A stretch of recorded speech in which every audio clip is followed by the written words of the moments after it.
Olá, pessoal. Vamos retomar aqui, né, o nosso desenvolvimento desse estudo sobre a razão e modernidade, mas sobre um outro ângulo agora, né? Nesse sentido, é, a nossa conversa de hoje vai ser sobre esse sonho ocidental e o sonho ameríndio, né?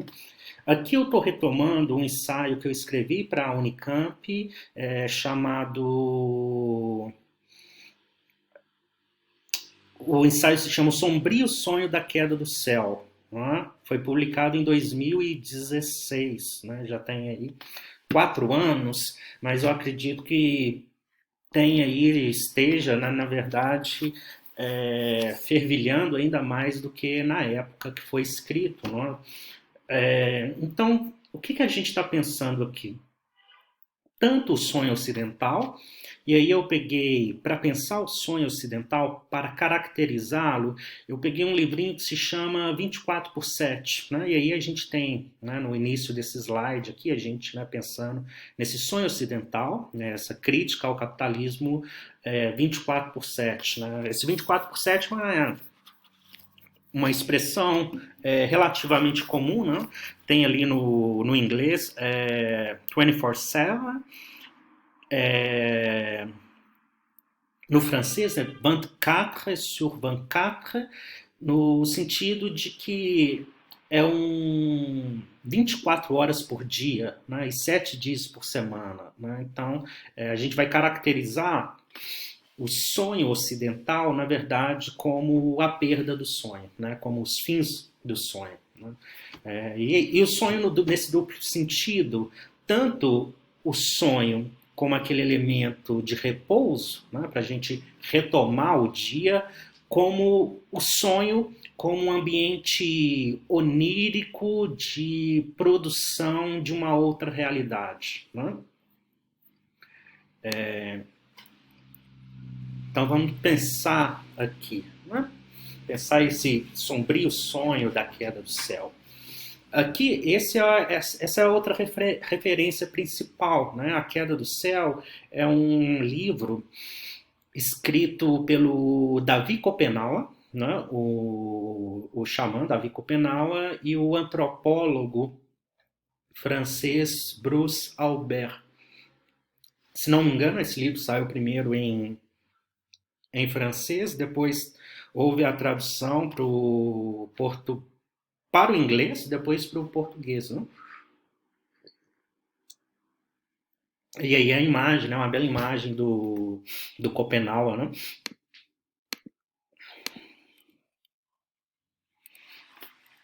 Um dos primeiros elementos, né, seria, para a gente fazer essa comparação entre o sonho ocidental e o sonho ameríndio, né, a gente teria que levar o pensamento ameríndio, né, a sério.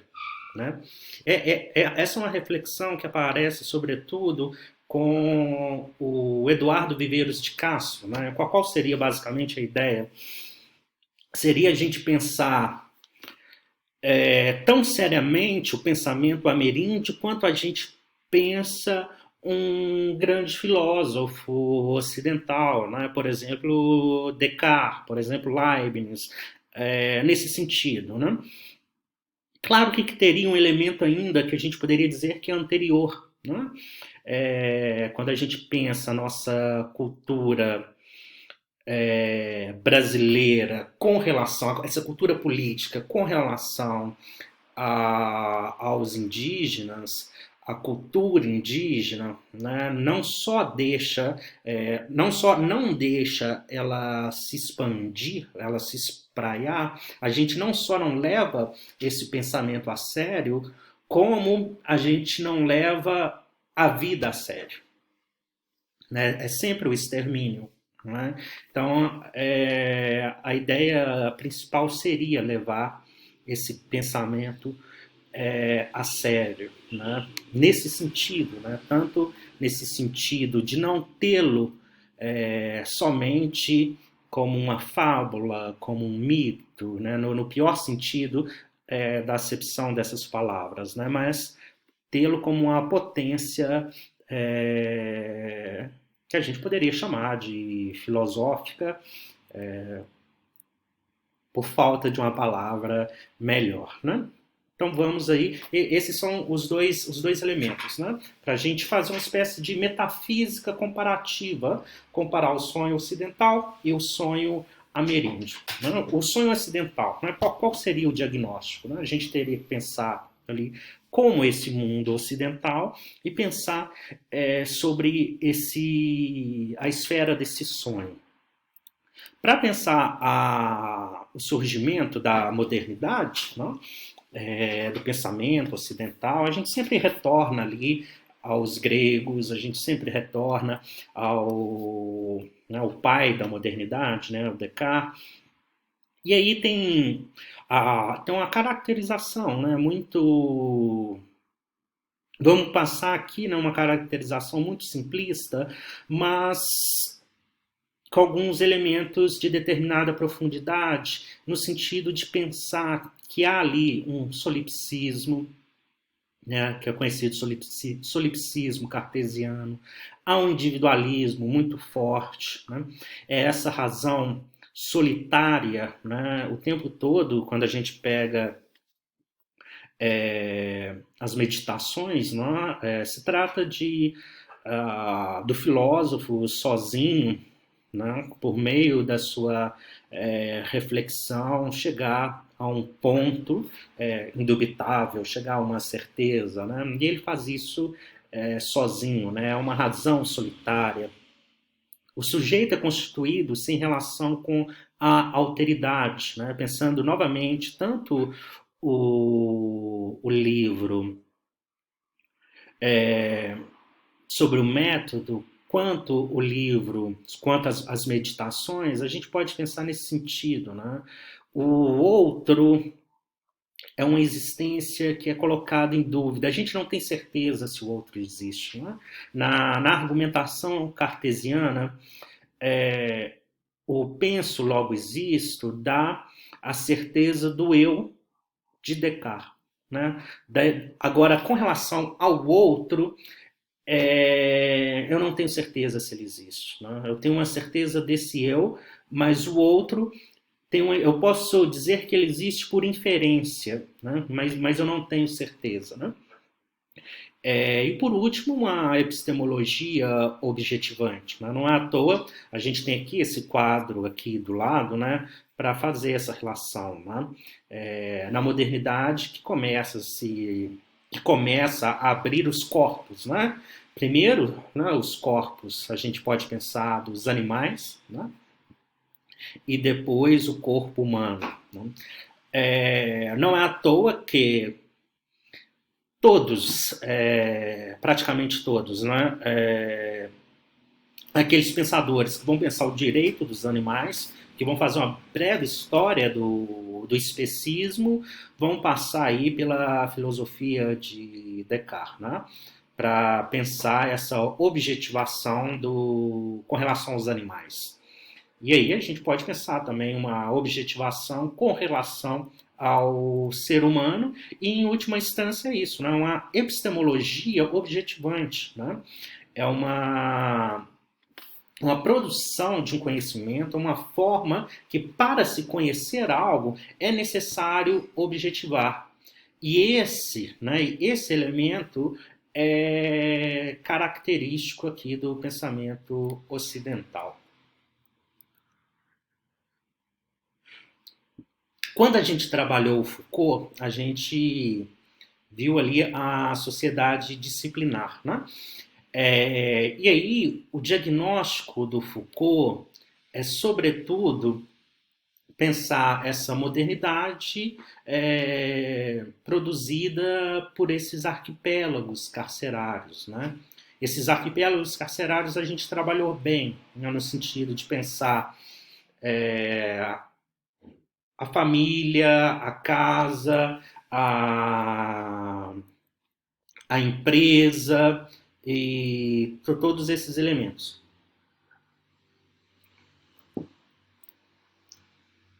Aqui a gente pensou, né, a figura do panoptismo, né, a sociedade disciplinar, né? Novamente, os ambientes fechados, a docilização dos corpos, o processo de normatização, né? São esses três dados. Ambientes fechados, docilização dos corpos, processo de normatização.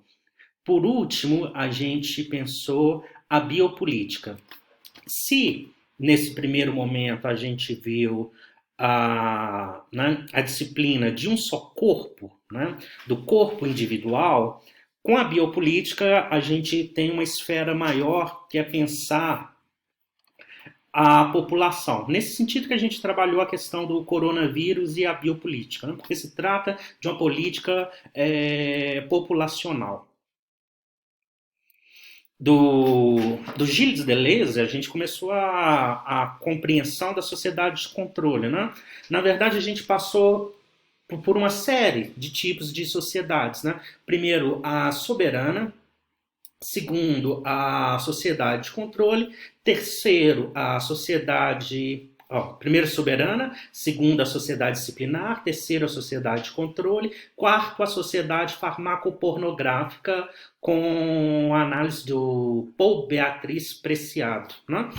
Aqui na sociedade de controle, a questão era perceber que se a análise do Foucault era compreendida como uma análise dos ambientes fechados, né? Esses arquipélagos, né? Com Deleuze, a gente percebeu o controle a céu aberto. Né?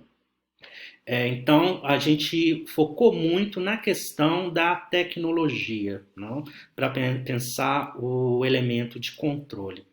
Aqui a gente tem a imagem, né, desse olho que tudo vê, né, a imagem do olho de Deus.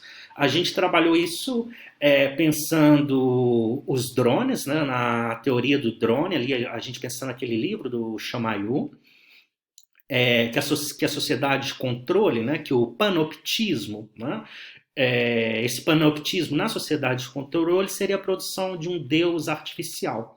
Né?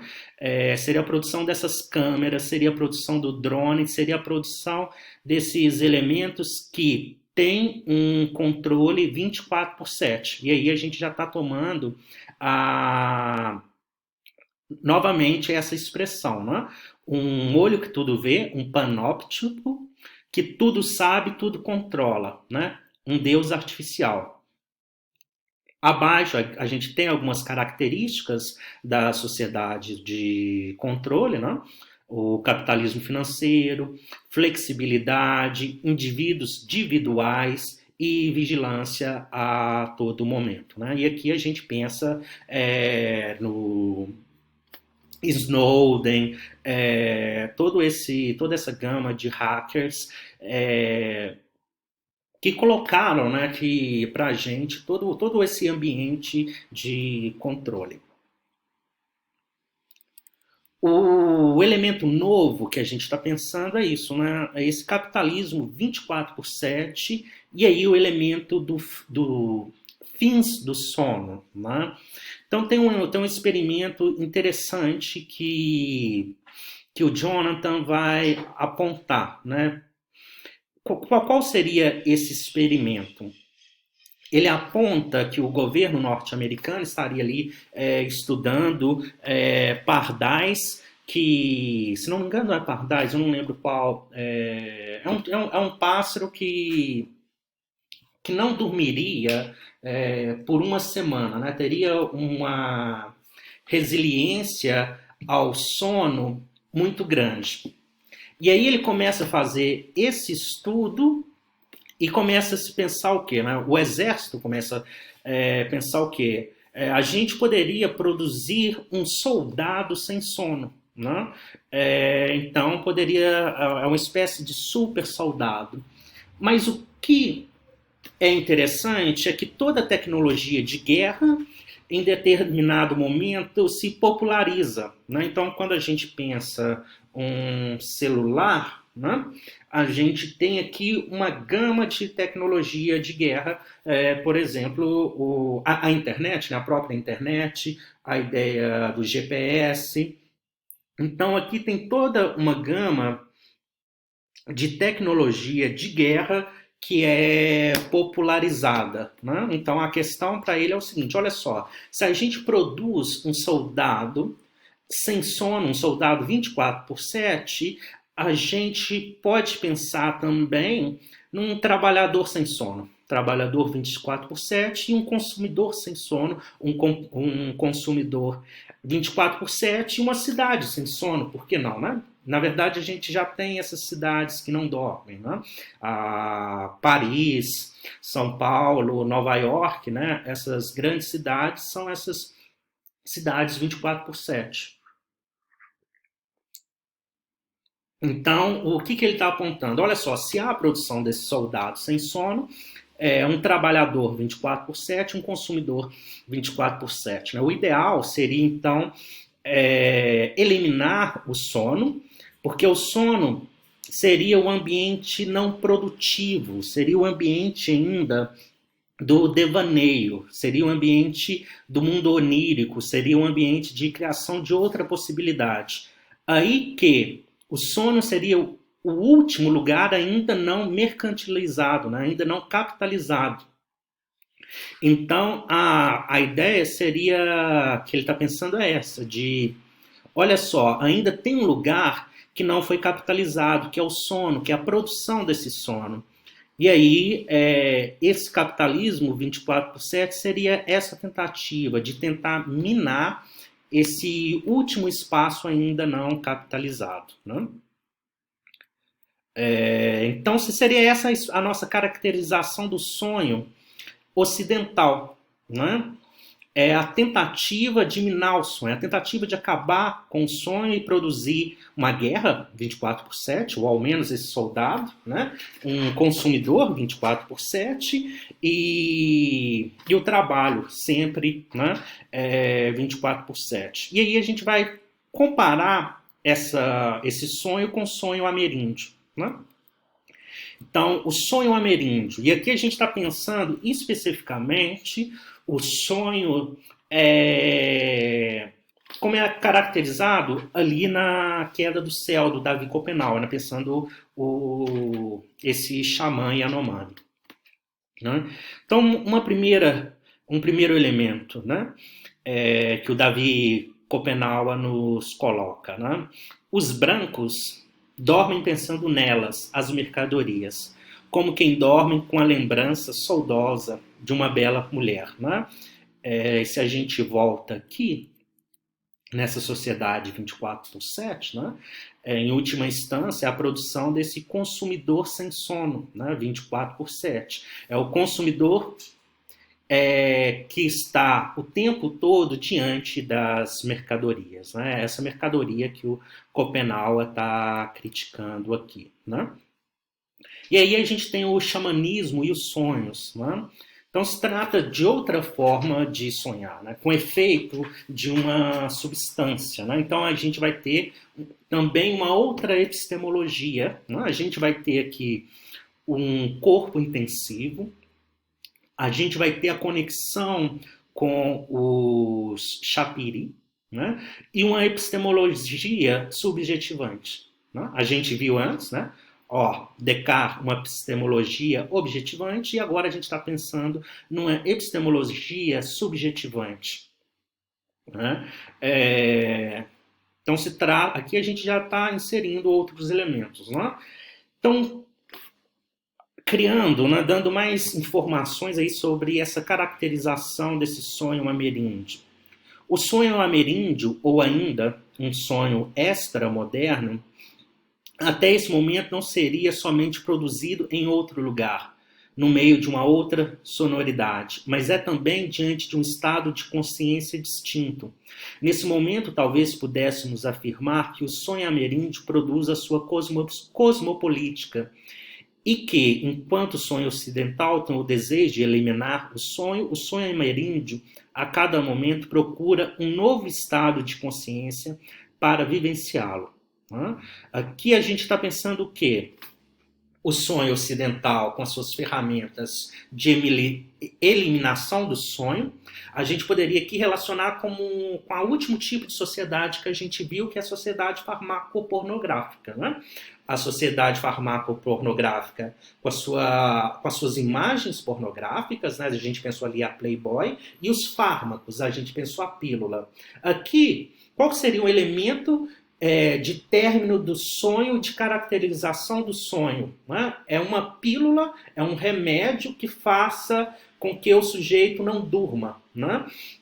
E aí produzir essa subjetividade 24/7, essa subjetividade consumidora, essa subjetividade que não teria esse elemento do sonho. Né? E esse estado não ordinário de consciência, né, voltando aqui para a produção xamânica do sonho, né, de consciência, que faz, por exemplo, Schopenhauer conhecer na prática a sabedoria dos seus antigos, conhecer todo um devir multiplicidade disparado pela experiência xamanística. Né? Quando o Schopenhauer faz quando ele está ali produzindo, né, a passagem para se tornar um xamã, né, quando ele está se embrenhando nesse sonho, tem toda uma produção do sonho, uma produção de um estado de consciência distinto. E é por meio desse estado, por exemplo, que ele está ali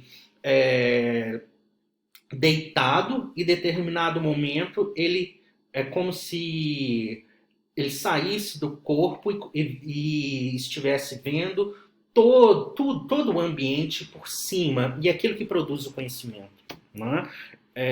Quando ele sai do corpo dele, ele vê tudo por cima, né? Uma visão do alto, e aí ele produz uma outra experiência. Né? Ele produz o sonho, ele produz um outro estado de consciência por meio de determinada substância, e tem uma outra relação. Então aqui a gente já está percebendo, né? É uma outra produção de um sonho.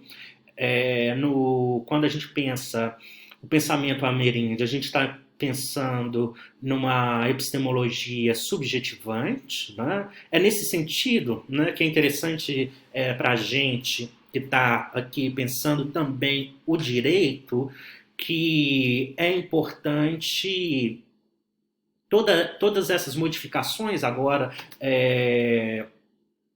sobre a compreensão de um rio como pessoa jurídica. Né? E isso são elementos do pensamento indígena, do pensamento ameríndio no ambiente do direito. Né? Essa compreensão da natureza como uma pessoa.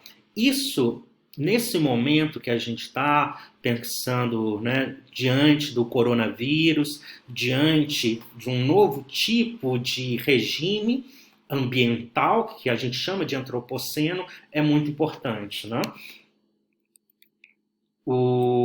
E aí, um outro elemento que eu gostaria de abordar é esse do sombrio sonho da queda do céu. Né? Por que pensar que se trata de um sonho sombrio? Né?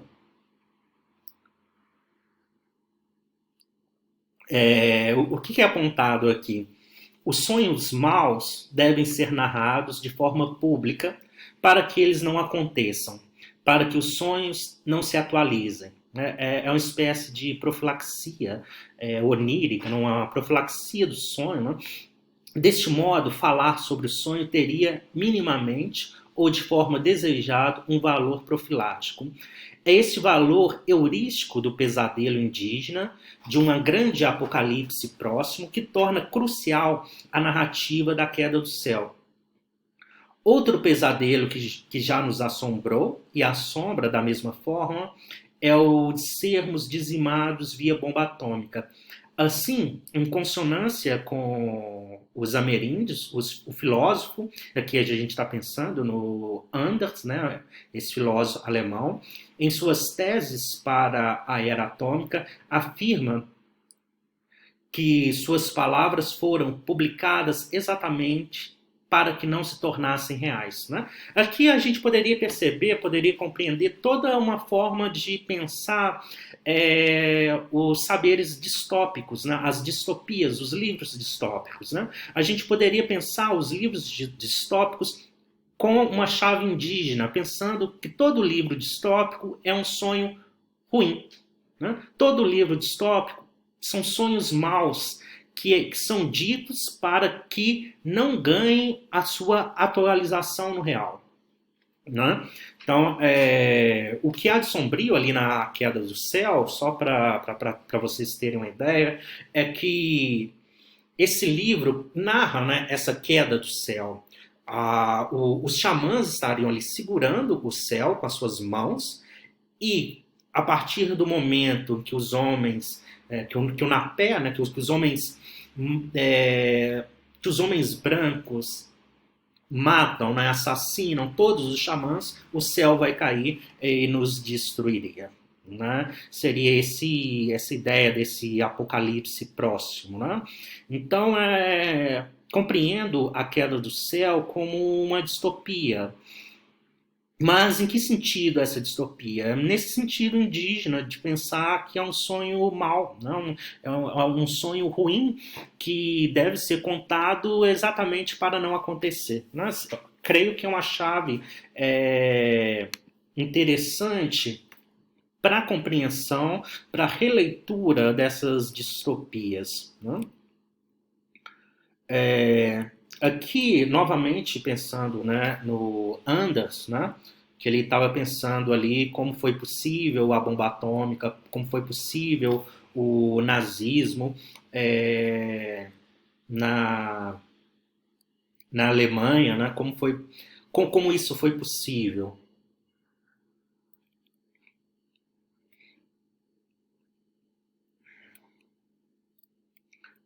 E aqui a gente tem um elemento interessante do pensamento dele, né? que, é, que é pensar o seguinte: um dos pontos chaves da análise de Anders é pensar o divórcio entre nossa capacidade de fabricação e nossa capacidade de representação. Né?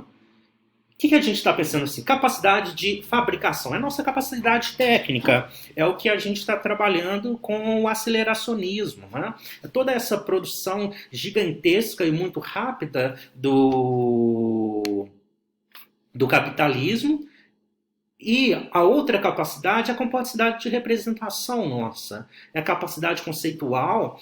E aqui a gente poderia apontar a capacidade de produção filosófica, de produção de conceitos que abarcariam, que relacionaria essa fabricação tecnológica, como isso se relacionaria, né?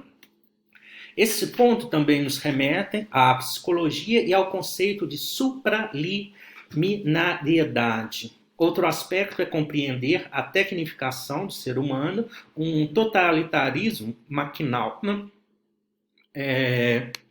Aqui tem uma crítica, né, uma crítica bem comum à tecnologia de uma gama de filósofos, né, e filósofas. A gente está pensando aqui, a gente poderia pensar o Adorno e o Horkheimer, uma crítica forte à tecnologia, a ideia de razão instrumental. O Anders, né, foi o primeiro, se não me engano, o primeiro noivo, né, da Hannah Arendt. Então a gente tem essa questão da tecnologia ali também. A gente pode pensar na crítica produzida pelo Heidegger, né? Então eles vinham com um olhar muito agudo essa questão da tecnificação da vida, né? Como se fosse só um tipo de razão, né? Como se a técnica fosse colonizar todo o pensamento. Né? E aí não teria pensamento, né? Só teria técnica. Esses são alguns elementos. Né? Creio que seja possível pensar esse termo em dois aspectos.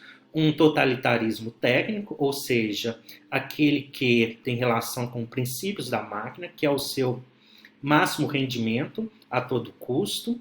E o segundo é compreender esse totalitarismo da máquina com um totalitarismo habitual, aquele que o indivíduo é com a máquina, faz composição com a máquina, ou seja, salienta o duplo sentido da palavra maquinal. Né? Nesse sentido, o ser humano se acoplando sempre com a máquina. Né? É interessante a gente pensar na ambiguidade que isso traz. Né? A filósofa Donna Haraway produz um manifesto ciborgue que pensa o lado positivo desse acoplamento com as máquinas, do lado positivo dessa hibridação, mesmo ela colocando que sabemos que esse lado técnico da máquina é relacionado à guerra, né? Mas ela fala assim, o ciborgue é um filho bastardo, né, da guerra e do capitalismo. Né? É um filho bastardo desses elementos, e aí ela tenta se desvincular desse mundo capitalista e dessa tecnologia de um lado muito negativo e ir por outro caminho, né? Ir para um aspecto mais libertário da máquina, se a gente poderia dizer dessa forma. Né?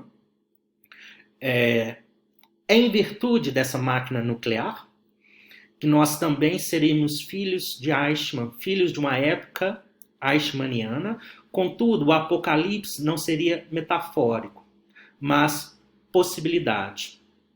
Como utopistas invertidos, vivemos algo demasiadamente grande, o mundo como um imenso campo de concentração a céu aberto, com a derradeira possibilidade de que não sobre nem vítimas nem carrascos. Não há outro elemento demasiado grande, a catástrofe, que ainda é pouco percebido, do qual não conseguimos produzir uma representação. Trata-se das alterações climáticas, ou ainda, de uma forma mais acurada, do ser humano como uma força da natureza, como um agente geológico, o que recebe o nome hoje, né, controverso, de antropoceno. O que eu estou apontando aqui? Né? O Enders apontou que havia um momento, essa questão da máquina demasiadamente grande, que a gente não compreendeu ali no nazismo, né? Nas bombas atômicas, né? Era grande demais para ter uma compreensão. Né? Aqui a gente está apontando que agora esse grandioso, né, basicamente as mudanças climáticas ou antropoceno. É isso que a gente não dá conta. Né? Por isso também o negacionismo, é isso que o negacionismo não dá conta. Se a gente pensa, né, os objetos, né,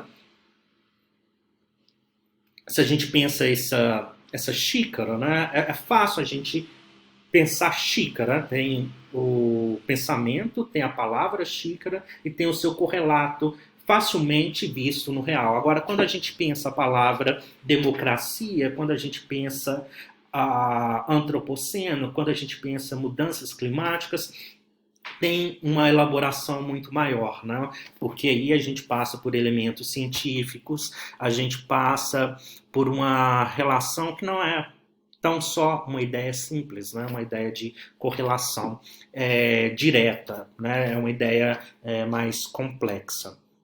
E por isso tem uma maior dificuldade de compreensão. Né?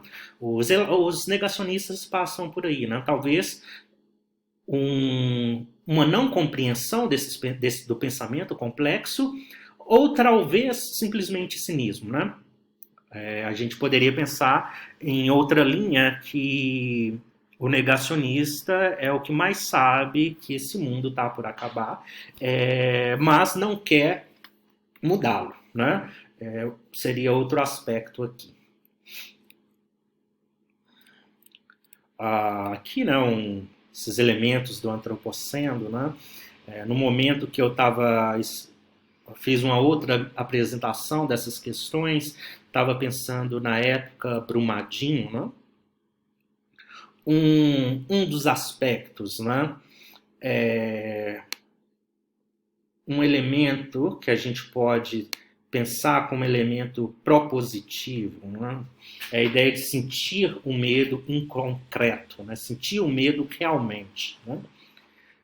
Então podemos chamar Anders de catastrófico, apocalíptico, ou ainda, como Onfray o nomeia, quem sabe fazendo uma psicologia do nosso tempo. Né? O Onfray chama o nosso filósofo de semeador do pânico.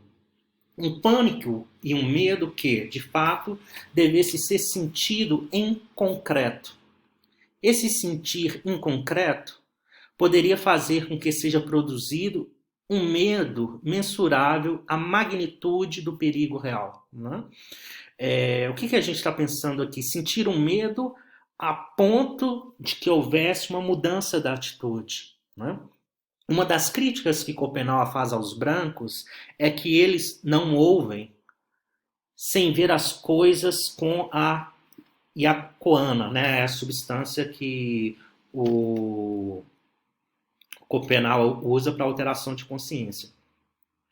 A engenhosidade deles com as máquinas não vai torná-los capazes de segurar o céu. E aqui a gente está pensando, né, nos xamãs segurando o céu e consolidar a floresta. Mas eles não têm medo de desaparecer, porque são muitos. Né?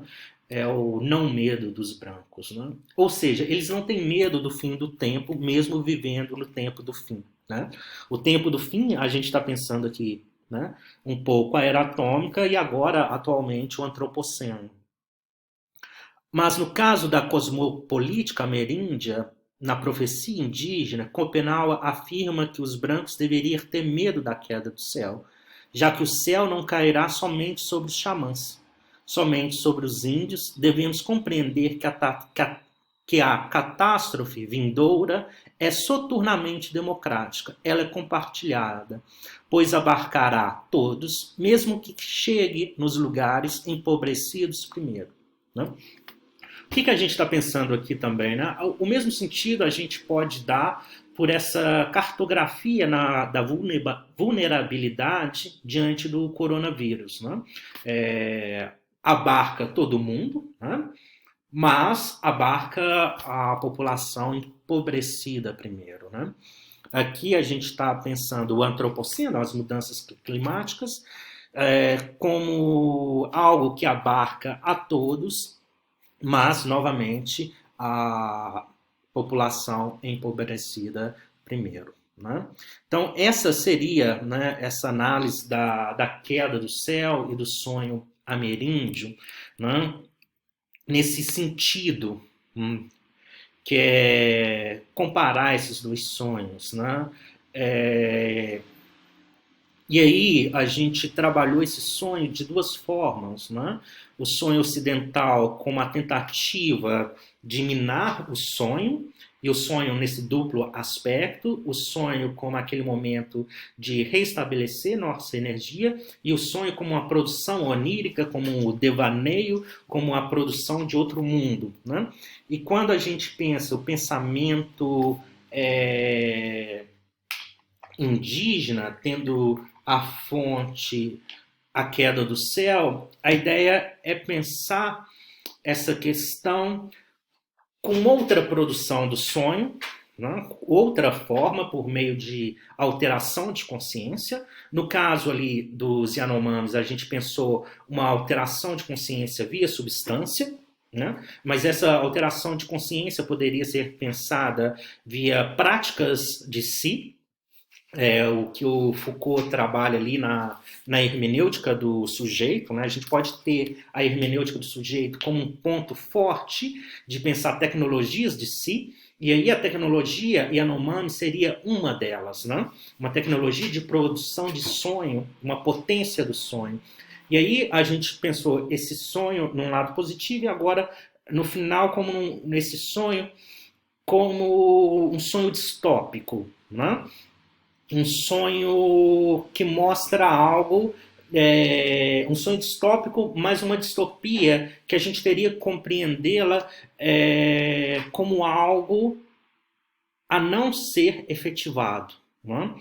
como algo pedagógico, né? Então, sonhar, mas sonhar de forma ameríndia, no sentido, né, sentir a possibilidade da queda do céu, né? Essa questão do medo, né? Sentir esse pesadelo que deveria ser minimamente pedagógico, né? A distopia deveria ser pedagógica, né? A gente deveria compreendê-la talvez dessa forma como os Yanomamis compreendem o sonho, né? Então seria basicamente essa a nossa reflexão hoje de produzir essa metafísica comparativa, né? Daí, os três grandes livros que eu gostaria de salientar são esses, né? A Queda do Céu, o livro sobre o 24/7, o Capitalismo 24/7, e aí eu recomendo também esse ensaio que eu escrevi, né, sobre o sombrio sonho da queda do céu em 2016, que trabalha as questões que eu fui apontando aqui, mas de forma mais extensa e com uma gama de referências para aprofundamento, né? Aí a gente retoma as nossas questões numa próxima conversa. Abração.